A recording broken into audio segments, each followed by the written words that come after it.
listening to Second Wind with Joyce Buford, where women who are ready to expand their life adventure discover the tools to stop playing small and tap into the courage required to enjoy their second wind.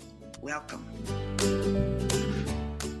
Good afternoon or morning or wherever you are in this world listening to Second Wind. I am Joyce Buford, and I am delighted that you are taking the time to be with us today. Now, you do remember, or if you've not been here before, that this podcast was created especially for you.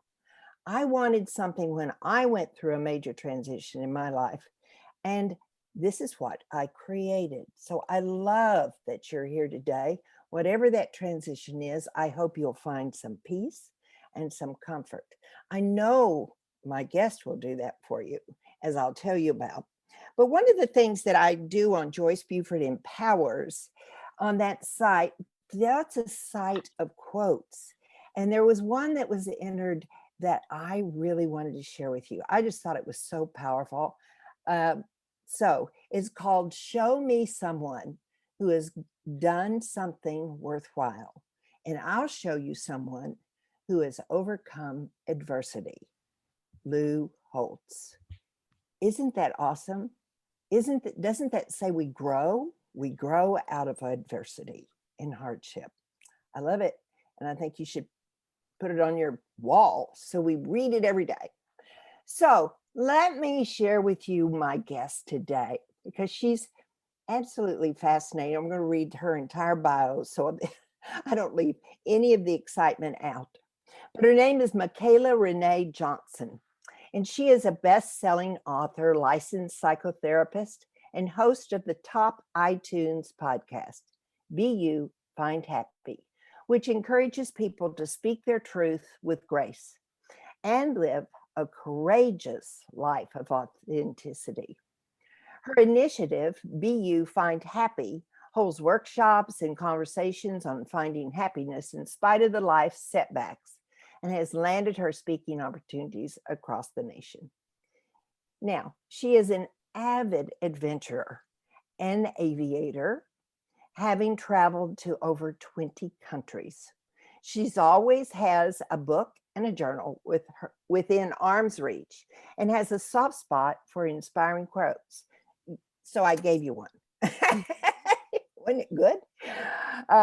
She is an endless horizon lover who lives in Northern California, where she hikes, kayaks, and spends time in her garden while continuing to work toward a sustainable life with her family and farm full of animals. What don't I like about you, Michaela? Thank you for having me this morning, Joyce. Well, how has it gotten that you are so courageous that you're doing all of these things that would surely stop most people? Has this been from your youth, why do you have that exploration spirit? I think that's a part of it. So I think that I was born with this sense of adventure and wanting to just be an ever learner and always kind of taking on new experiences in life to live life to the fullest. I've certainly had moments where I have been paralyzed by fear. So it's not that I'm immune to it. And I'm definitely, on the adrenaline junkie scale, I'd say I'm like a 1 out of 10. But, I definitely do more adventurous adrenaline, creating things than a lot of people, flying a tailwheel airplane. A lot of people, even that are pilots, won't get in a tailwheel. So I recognize that I definitely have a threshold that's a lot higher than probably the average person. Yeah. But it just comes from this desire that I never want to, I want to roll into the grave. Like, you're going to have to shove me into the grave and inspire people through my expression on this planet. Now, you mentioned that your airplane is a tailwheel. Yes. Now, I've not seen one of those, or have I? And I just Haven't picked up on. I am sure you have seen them. They're traditionally kind of known for being older aircraft because they're, you know, the invention of the nose wheel style aircraft created a much safer landing environment, I guess we could say. I mean, it's just a little bit easier to drive onto the runway than it is. A tailwheel takes a lot of finesse. And a lot of things can go squirrely really quickly. So, you know, most modern aircraft are not tail wheels unless they're built that way with intention. Yeah. Now, this is not the one that has the one seater that you're sitting in an open seat. You know, some of the tail wheels are, yes. Mine Yeah. is not. Mine is a high wing. I fly a 1947 Piper Super Cruiser for listeners that might know. You know, it was part of the Cub family, which is kind of a well-known type of tailwheel aircraft. Right. Yeah. It sounds like it might be a little more challenging to learn how to fly one of those. Is that I true? literally experienced every emotion on the spectrum, and had to push through so much negative self-talk, so many narratives that I had created for myself over the years to get to this space where I was able to fly solo and eventually to, you know, get checked out by the FAA to be an actual licensed pilot. It Yeah. was a long journey, not time-wise, but emotionally, it was a long journey. Yeah, you call that as one of your defining moments. You know, I always like to talk about the defining moment, which we all have multiple ones, but you refer to that in your information that you gave me about why that was such a challenge for you. Why that plane?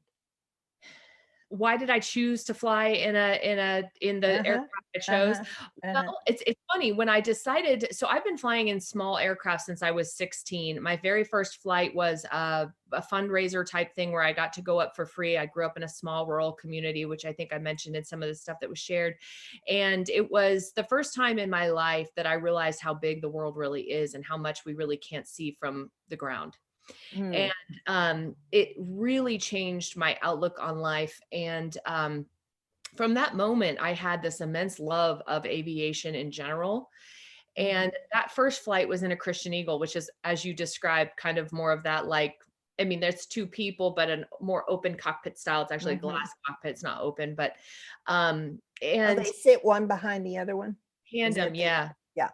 Yes. Okay. And so, you know, that being my first experience, kind of set the future. And then I went on to, you know, have a lot of family and friends in the aviation world as well. So I've been flying Oh, as a co-pilot for general aviation for a long time. yeah. Handling the radios is an area where new pilots really struggle. I never did because I handled the radios all the time as a co-pilot.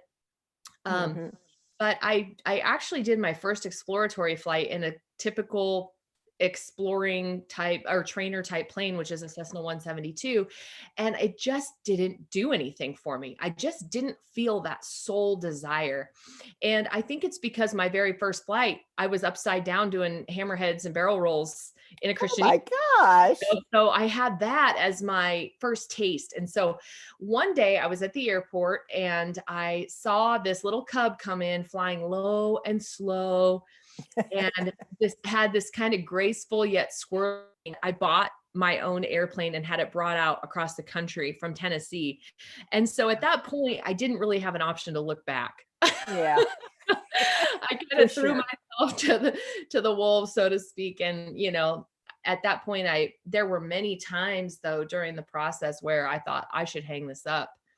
And my instructors kept telling me, you know, this is not about your skills. This is about your mind. This is about your confidence. This is about Oh. believing in yourself. And it's funny, we're on this podcast today because we were supposed to record earlier this week.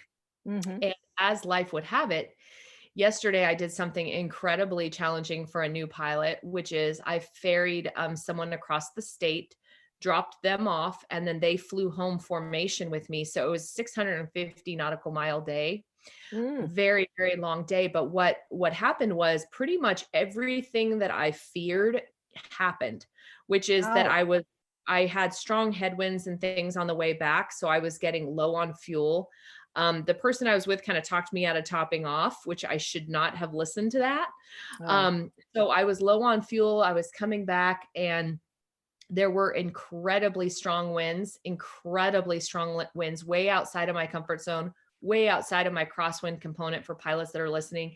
And it was a pretty big thing on the radio because the winds are actually broken at my landing location, but the other pilots were talking about it, and there were only nose wheel pilots flying, and everybody was telling me I shouldn't put the airplane down at all. Because the winds were so bad. But the person that was with me is the person that was flying formation with me was actually an instructor of mine who knew my skill set, even though I didn't know my skill set, even though I didn't believe in myself. And so he actually brought me in for landing, literally walked me through on the radio. He told everyone else to shut up. And then he walked me through the landing, and it was sporty and it was scary.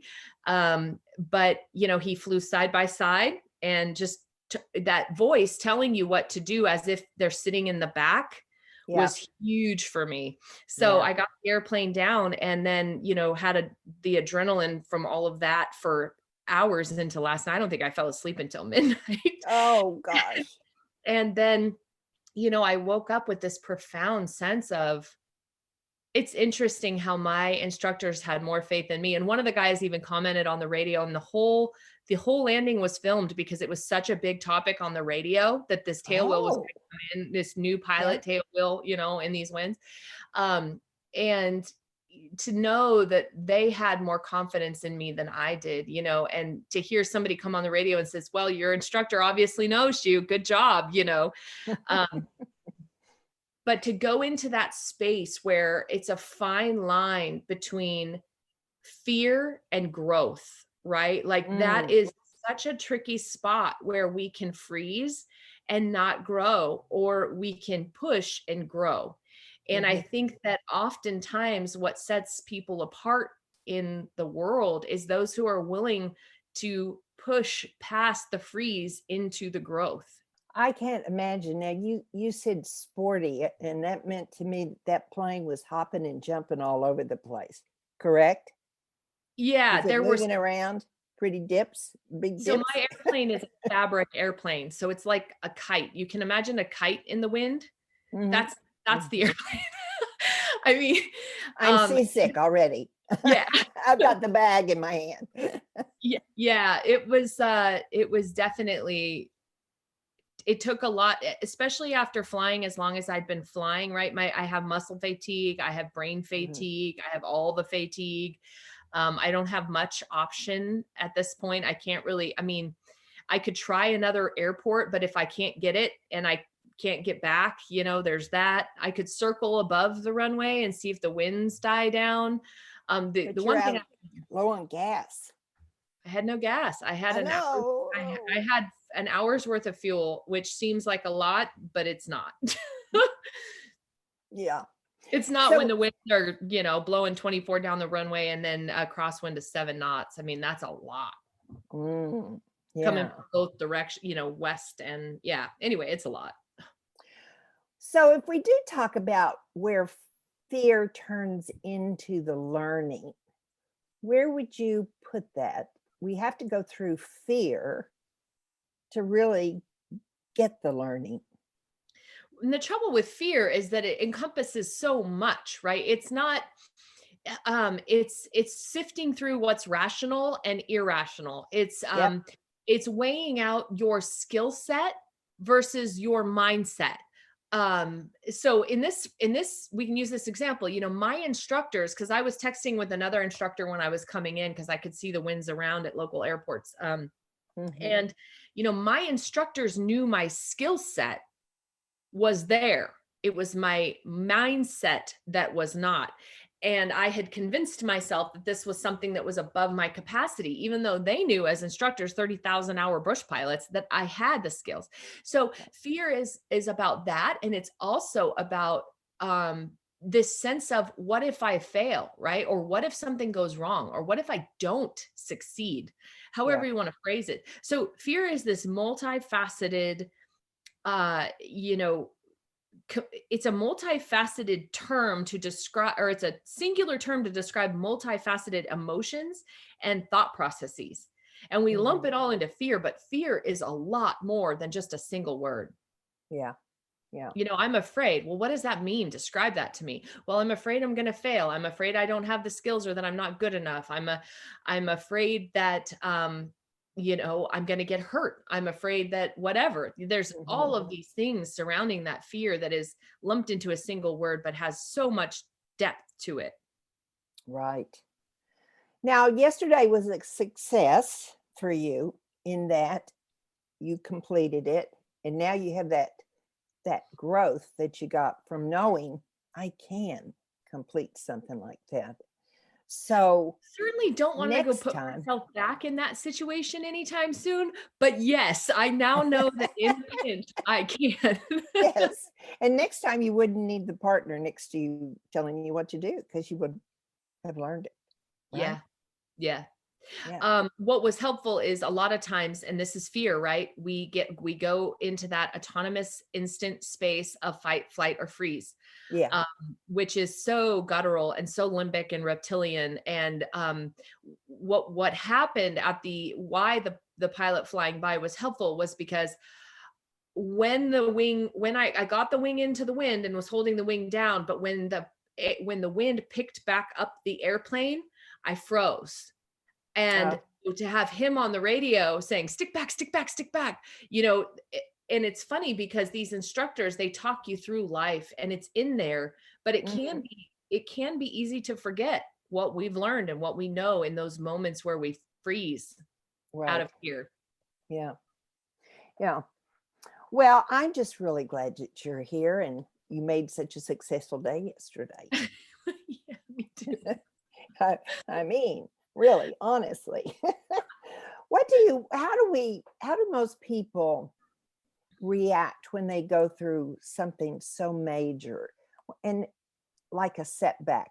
We use the word setback, but there's so many different intensities of setbacks that sometimes, I stubbed my toe and that's a setback in that it messed up my stride, but it's not like my partner died. Right. And that's another major setback or something else like that. So how do we qualify when we talk about setbacks and recovering from them? Well, Joyce, I think you're talking to an interesting point, which is that we often, I think, struggle with major setbacks because we don't practice the art of grit and resiliency on the setbacks that aren't as big, that don't have as big of an impact on our life, right? So, I mean, to your point, how do you handle the stub toe, right? And that's going to be a really big indicator of how you're going to handle your partner passing away, as example. Right. And this isn't to say that, oh, well, if I can figure out how to handle a stub toe, then I can handle a major grief and loss, right? But there is a skill set there of kind of understanding the process of giving yourself some grace to have emotions like anger and sadness and frustration, and then finding that space where you decide that, okay, I need to do something productive now for a minute, and then getting to that space where you're able to find the beauty in the event or the lesson or the experience, and then getting to the point where you have acceptance. And all of that is the same, whether it's a little teeny tiny thing or a really big thing. Right. Yeah. But we get so caught up. The stubbing the toe is such a little thing that I don't know if we have more of those. We have more of the little stuff. And so we just kind of blow it off as, oh, well, pick up your feet or whatever. It's interesting. I can watch, kids playing baseball. My son's 10, so I'm often at the baseball field. Yeah. And, I see the reactions as a psychotherapist and what happens or proactively and what happens reactively, right? So I see the kids that come up, take a deep breath, they get in their zen, they get in their zone. And then I can see how quickly things can kind of get sideways or fall apart when they start to strike out. And then I can see their reactions and how they handle it. And you've got the kids that shake it off, go grab their glove, get back out there. You've got the kids that are beating the bat on the ground.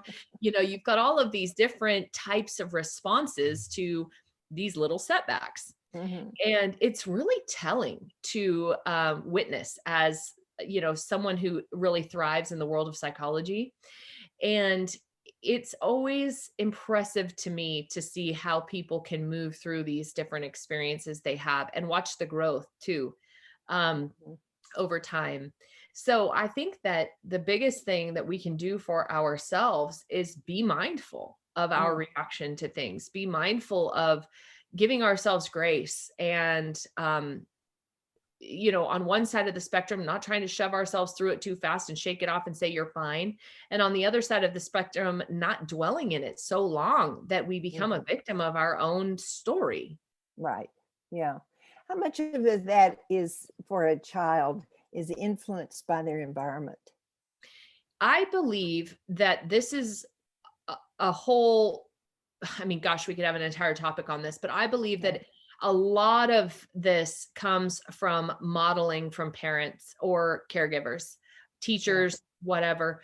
And I think that that a very small part is environmental, but I think a much bigger part is the witness that we have to the people around us. And the idea misery loves company, or you are the friends you keep. I mean, those cliches are there for a reason. And that's because we do tend to gravitate, and then we tend to learn, and then we tend to operate and behave in the same ways. Yeah. One of my biggest areas of growth is, in the process of learning to fly and learning a lot about myself, I started to realize that a lot of the relationships that I had, I could no longer have in the capacity I had them. Mm. It Yeah. started to become very evident to me, the people that were true. Yeah, I heard a phrase the other day. I really loved it. They said, if your house is burning down, you want the Mhm. type of friends that bring a bucket of water and not a gallon of gas. Oh, yes. That's And good. I loved that, right? And I Yeah. had a lot of friends a lot of relationships, that people who claimed to be supportive until I was doing it. And then they were Mm. full of sabotage and disregard and negative language. And, I just started to realize that a lot of the reason that I didn't have the confidence to flourish and fly was because of the company I was keeping. Yeah. Yeah, And that's a once good you kind point. of start to see that, you really can't unsee that. So I think that you bring up a good point that, part of overcoming setbacks and having a growth oriented mindset comes from the company we keep. Right. And the family we grew up in, don't you think? Oh, for sure. Yeah. Yeah. Yes. Yeah, as a mother, I sometimes review those years and I go, I wish I, because we can always improve, you know. I don't think there is anything as a mom that we could not look at and go, "Oh, I could have done that one a little better," right? Because guilt is a big part of fear too. Uh-huh. That's a huge component of showing up, Right. right? Yeah. Yeah. I want to change just a minute and I'll talk to you about, you say you live a lot of, wait a minute, let me get here. And live a courageous life of authenticity. Yeah. So, how do you work? I know you work with individuals as well as speak on this, I'm sure. But Mhm. how do you help people find their authenticity? I Oh, think it's so today simple. we're struggling. It's so simple, and we're struggling immensely. It's this simple. I want you to go through your day today. Go through your week, but start with Mhm, your day. mhm, And every choice you make, keep a journal, ask yourself why. mm, Is it for you? Is it for someone else? What's your motivation? What's your why? mhm, And when you start to realize how much of your why is because of what other people need or want from you, mhm. you start to realize that you're not living a very authentic life. You're really living a life that accommodates everyone around you. Right. Someone recently told me, if you go through life not disappointing anyone, you most surely disappoint yourself. Yeah. And that is so true, right? And so they Mm-hmm. said the mission of life is to not disappoint yourself. Mm-hmm. And it's interesting because I find myself knowing this and still going out of my way to do something that is going to expend me farther than I can for someone else so that I don't disappoint them. Yeah. Right. Yeah. And so these are the ways in which we start to live an unauthentic life, because we wouldn't choose to go out with that friend for drinks that we committed to when we really needed a rest night. Yeah. Because we wouldn't choose to lose weight if it weren't for the fact that our partner is getting, going to the gym every day and saying, come with me, come with me. Mm-hmm. Yeah. So it seems so innocent. It seems so altruistic and kind. And then quickly it's like, who am I? Mm-hmm. What am I doing? I didn't get my pilot's license for a long time because I didn't think that the people that I was flying with wanted me to be a pilot too. Oh. Right? I'm supportive of you being here so long as you're a co-pilot, but I don't want you doing what I do, kind of thing, right? Yeah. Right. Yeah. And I witnessed it play out the minute I started to get my pilot's license. The people that started to sabotage, the people that were claiming they were so supportive, but then they weren't. So I'm not living my authentic life because I'm holding myself back from being what I can be, right? And these are the ways in which we forsake our authenticity. Mm-hmm. Yeah.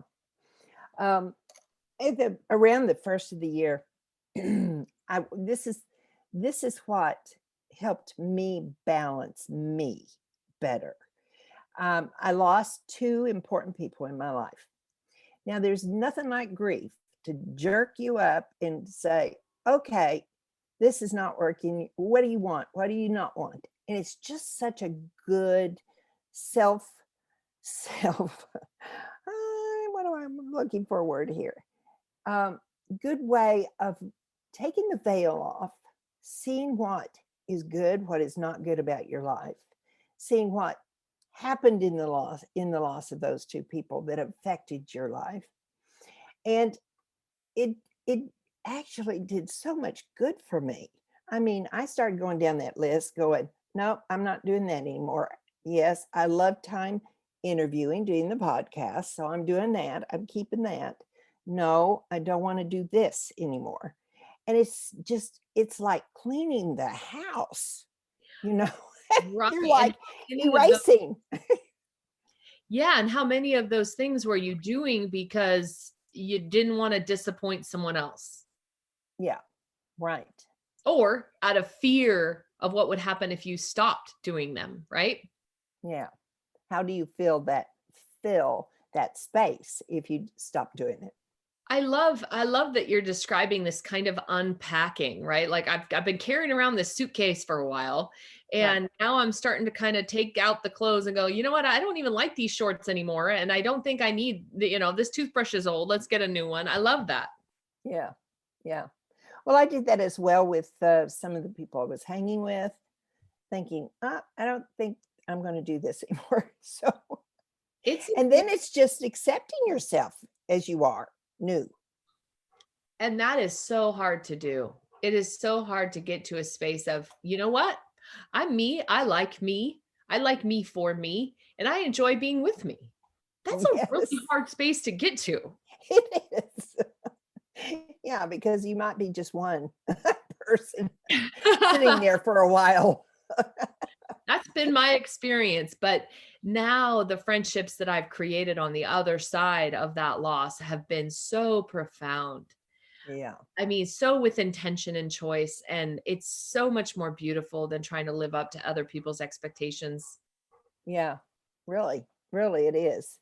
Yeah, I like that. What's important is when you're living your authentic life, you glow in a way that other people can witness. You bear witness to other people bear witness to you.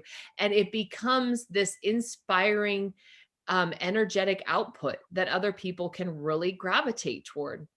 They do. They do. I've had people come over and say, "What are you doing?" I went, "What? Nothing." You're glowing. You're glowing. So happiness is just a decision away. Is I that think right? I think happiness is a constant decision away. I think this is where we get, kind of confused and think like, oh, I'm going to achieve it. No, you're going to have to choose to achieve it over and over and over again. Mm-hmm. And that's the biggest difference, is a mindset of knowing someone's always going to try to take it away from you. Something's always going to happen that's going to try to take it. And you need to choose happiness over and over and over again in spite of all of those things. Mm-hmm. Mm-hmm. So what do you use to help you recenter when we get really off track? Is it you go and do what you like to do? Is it sit quietly? What is it for you? It depends on the day, right? So a lot of times, for me, it's really important to just get out and get my heart rate up. Like I just have to get out and hike. And, I ran 2 Oh, marathons. And the way I did that was I started running to like process things in my mind. And I would run until I didn't have to think about them anymore. And then I would turn around and run home. oh. So, and so that's a really good way for me. I absolutely love journaling. I feel like it's a safe place to get out the yuck and kind of spew it Mhm. out without judgment. And it's nice to be able to look back on your process. I absolutely love sitting in silence, taking a bath, just staring out at the functioning of the world around us, whether it be people or animals or whatever. Um, Mhm. so there's all sorts of ways that I recenter. I have quite a few things in my toolbox, and when one doesn't work, I'll go to the next. And when the next doesn't work, I'll go to the next until I figure it out. Yeah. So I know that you like to do workshops, Yeah. right? So how do you give us an example of what one of your workshops are about? Like, So is it Yeah, my workshops always include hand-on components. So I'm always including like a journaling component or an art component. People are going to get their hands involved in whatever it is we're doing. Um, mhm, a, a lot of challenging your comfort zone as far as, you know, creating community and relationships with the people around us. So like activities that are uncomfortable a little bit. Um, mhm, and because I truly believe experience and experiential learning is one of the most powerful tools that we have. Um, mhm, my my belief is that people will process those kinds of experiences that they have at a workshop like that a lot longer and farther beyond the information that was given in the moment. So we remember the experience and it becomes a part of our story. And mhm, I think that's just an important part to growth. So my workshops are always experiential based. They're always hands-on. They're always a little outside the comfort zone. They always include a component like that, art, journaling, activities. One time I brought in a pot of soil and mhm. a bunch of pots and a bunch of succulents. And I had people, color all over the pots with these markers that were specific for the pots. And then they got their hands dirty and they put it in and they planted. And, now this is this thing that they're going to take home. But it's also this experience of sometimes we have to make a mess before things get beautiful, Ah, yeah, as an yeah, example. yeah. And is there the benefit? I mean, what you said, I made me start thinking.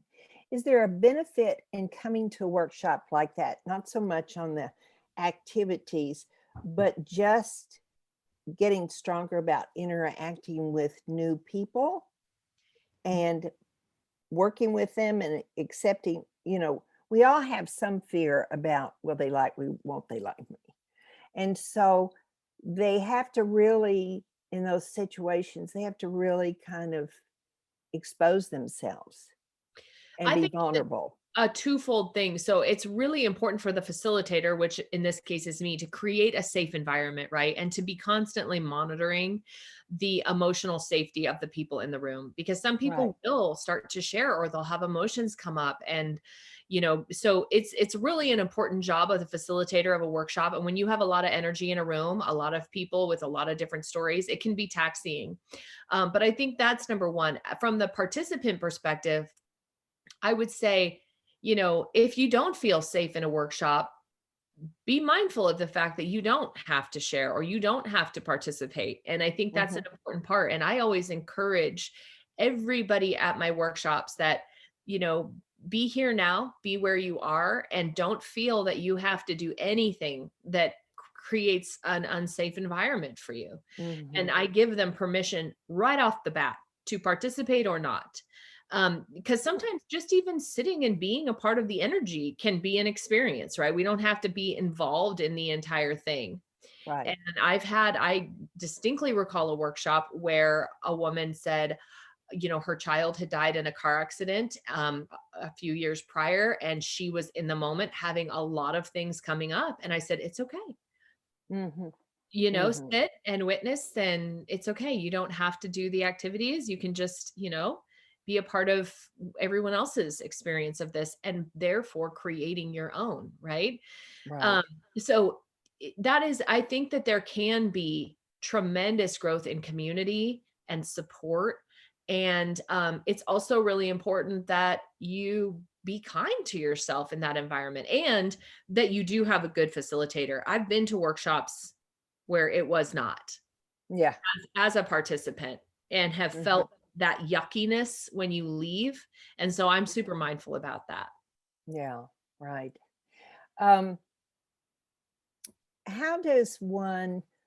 Is there something you recommend when you get in those situations and a group, or you start feeling these negative thoughts, and how do you stop them? How do you just say, this is not, I don't want to go there. I want to go here. How do you stop them? Did I make that clear enough? Do you know what I asked? And I'm just reflecting on my own personal experiences of rumination. And I'm thinking, how I kind of maneuver through that is to say, okay, I see you. I hear you. I know you're here. I'm going to table you for later when I have more mind space to think about that, because I need to be fully present in this moment. And I think I experienced that more outside of a workshop type setting and just more in real life. Like, let's say I've just gotten a crappy piece of news or whatever, and I'm out to lunch with a friend, and it's like, I don't want to miss out on this opportunity to be fully present with my friend that I haven't seen in 3 months and have a nice lunch. And so I'll do that, or I'll verbalize it and say, I just got a cruddy piece of news, and I'm going to try to put it over here. And so I can be fully present, but I just want to, let you know that I kind of have this coming up, and I don't really want to talk about it. I don't want to process it yet. I don't want it to take our time, but I also just want to make you aware that I'm going through this. Yeah. Right. Yes. Well, let's talk about happiness, since that is one of your biggest things. It's even in the name of your be you, find happy. How'd you choose that? When I got my first car at 16, I was walking through the shopping mall, and at the time they had these guys that made license plates in these little kiosks. And there was like, happiness is being a soccer mom, happiness is being a grandma, happiness is this, and happiness is being that. And I looked at the guy, I said, can you make a new one? Like, I don't have to pick one off. Could you just make whatever I want? And he said, yeah. I said, I want you to make me one that says, happiness is being me. Did he get it? Yeah. And it has been on my cars that I've had over the years since I was 16. Oh, great. And so, life kind of came full circle when the podcast came to be. And it was like, I tossed around a couple of different, hippie therapists. Like I tossed around a couple of different names for the podcast. It was like, no, be you, find happy. That's what this is all about. It's about being yourself and finding happy, or that happiness is being you. So that's kind of, it's got like a long, journey to get to that podcast of not being happy and not experiencing happiness, not choosing happiness when I should have. Yeah. Well, I like it because it's very clear. Be you, find happy. Yes, That's very clear. it's very Good, clear. good marketing. Thank you. You can't stumble over that. Second wind, you can sort of sometimes stumble over it. What does second wind really mean? It's different to everybody. Yes. But um, but anyway, that's what I have. So I like that too. yeah, it's really appropriate for um, when you have to start over, when you change and start a new life. It's how you get your second wind. Yeah, And I picture, someone who's just tired and exhausted and has to really dig deep to get that second win. That's what I kind of picture. yeah, right. Well, anyway, it was my second win back in that time when I went through my transitions, my one of my transitions. So, what is the significance that you want a little change? We're changing directions here a little bit. That in you're traveling to over 20 countries. Is there a benchmark for you in the number of countries that you travel to? Is that a way of measuring for you, or is it just a fun, let's see how many I can go to? Not every ocean, every sea. It's changed a little now, but for the most part, I still really stand by that. The idea that there is so much of this world to explore. Mhm. And even in our own backyards, right? We don't have to go outside of the country. I mean, I know people that live in the Bay Area that have never seen Alcatraz. Oh, Yeah, no. as example, right? Like how many people have been to Mount Rushmore or Yosemite or, the Tetons or whatever. So, I think there's so much that we can explore around us. My list is huge. There's no real benchmark other than never stop exploring. Oh, right. Yeah.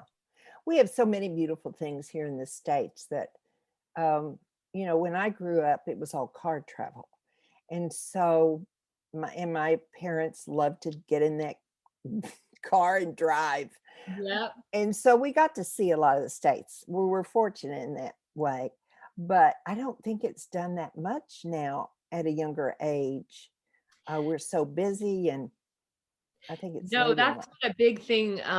My son's been to, I mean, I think 50 national parks at this point or something. One of our road trips we saw, Ah, I think 9 in one road trip. yeah. Yeah. So, that's been a big part of it for us. I am not afraid to rent a Cruise America or throw the camper shell on the truck or hop in the airplane and go see things and just go. I Mhm. mean, I, for me, that was really important for him to have those experiences. He's got more stamps on his passport than most 10-year-olds I know. Um, but it's about the cultures he's experienced and the foods Oh, yeah. and even just in our own home states, I mean, the things he's experienced in different parts of the states even are just Mhm. profound. So we hop in the car a lot and go. As a matter of fact, we're doing a pretty long road trip in August, and we just got back from one not too long ago. So So where'd you go? we went to Havasu and we went to Meteor Crater, and which is near Winslow, Arizona.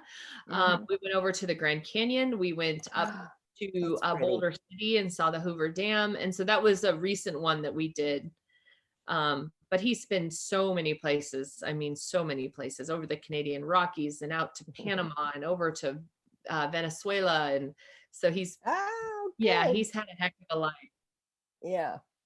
Yeah, he'll just think this is normal, right? Yeah, pretty much. Pretty much. Yeah. We just hop in small airplanes and go all these weird places. Now, does he show any interest in flying? I know he's terribly young, but Oh no, he is over the top obsessed. His second birthday party was Dusty Crop Hopper. He flies RC. He knows more about aerodynamics and how airplanes fly and functioning, not to mention types of aircraft and things like that than, I mean, you could even imagine. And so he oh, plans wow. to get his pilot's license before he has his car license. Yeah. And he's how old? I missed it. He's 10. 10. Oh So my he can goodness. start his ground school training at 14 and take his written. Really? Yeah, and take his written and his FAA at 15. So he could be a licensed pilot before he gets his car license. Oh my goodness. That's exciting. Really. I love to see somebody that's so committed, would be so committed to something like that For sure. for learning all those years. It gives you, and it's all the other benefits that you learn, the math, all that other that comes with it. Yeah. I there was a series on Netflix called Outlanders. And did you watch it? I No? don't have TV, but I have heard from a lot of people about that. Yeah. Well, I watched it a lot because I was going through COVID like everybody else, and I live alone. Uh-huh. And so anyway, I got this hair that I wanted to go to Scotland. So one day I just got on the computer and I looked, and Atlas's Absorba, who they have been printing books for a long time, but they're very interesting. They always ask why and expose and share really unusual things. I have like 7 Atlas Obscura books. Okay. For So my son, so many places. And actually, when we got COVID, that was one of the books that we read, was an Atlas Obscura of all these different places because we couldn't go anywhere. So did I say Obscura or Absorba? I've switched those two words a couple of times. I'm being creative. But anyway, let me go back. So I decided, and I booked one of their trips to Scotland.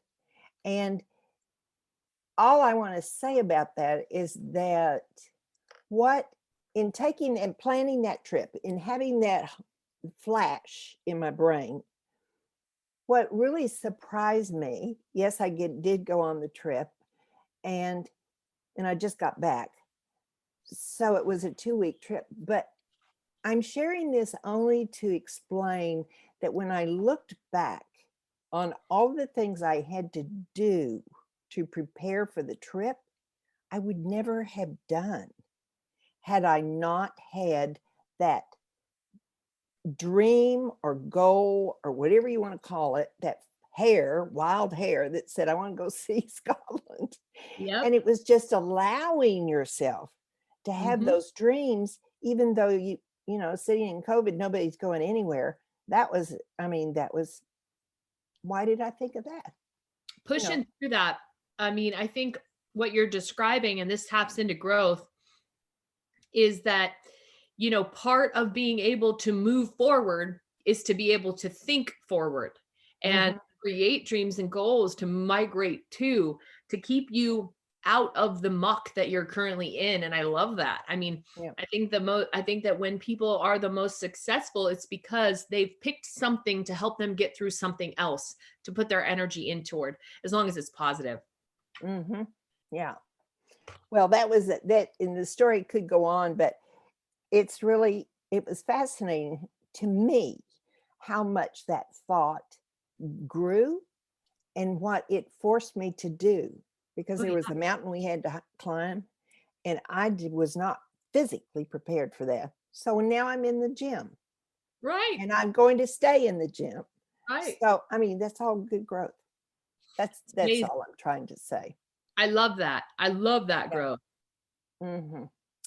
Well, we're coming close to the end of our hour, and it's been such a treat to have you on Second Wind. I love what you're doing.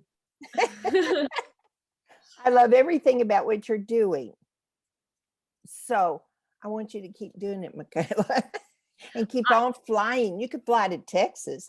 I bet you haven't been to Texas. We're a country, down here. I've been all over Texas. I used to fly about 100,000 air miles a year for a company, and I love Texas, but I really want to get my son out to Austin to hear some of the live music. Well, Austin doesn't really fit with the rest of Texas. It is its own unique animal. That is true. Everybody loves it. Everybody loves it. Yeah. So I really recommend that you do go there. Now, I always like to end with a few questions. So are you up for it? Yes, I have about 5 minutes? 5 minutes on my end. Okay. Okay. Then I'll make it one question. Out of what you've accomplished so far, tell us, the listening audience, what you felt was the most important thing. That's kind of a big question, but maybe it can come to you. The most important thing in life, where I'm at right now in life, I think that the biggest thing is to get right with God, because I think that we really need divine spiritual guidance to get through some of the heaviest things that we're going to experience as, Yeah. souls on this planet. Yeah, I agree. Yeah. Well, Michaela, thank you. It's been Thank wonderful you. having you here. Yes, And being here. I'm going to look up anytime I hear a plane in the sky. If it's I'll you. wave. I will do one of those wing waves, will you? Yeah, I will do that. All right. Thank you. Now, Thank listeners, you. you know that I always ask that you share the podcast. Share it to a friend that might need the encouragement of facing their fears and knowing there's really nothing to fear except fear itself. Somebody else said that. So I really encourage you to be strong, to listen to this and realize that in Michaela's words of how she flew the plane through the difficult path yesterday really was a growth move and gave her peace and growth and success. So thank you for being here. I hope you enjoyed this show and that you will be back next week when we once again visit with a fantastic guest. Thank you for being here today. Bye. Joyce Buford returns next week at the same time for another edition of Second Wind. Through the Joyce Buford Empowerment System, women are receiving the support they need through their transitions and are able to reclaim their true purpose with confidence. They receive the tools they need to map out new lives. You can find out more about her coaching services at joycebufordempowers.com.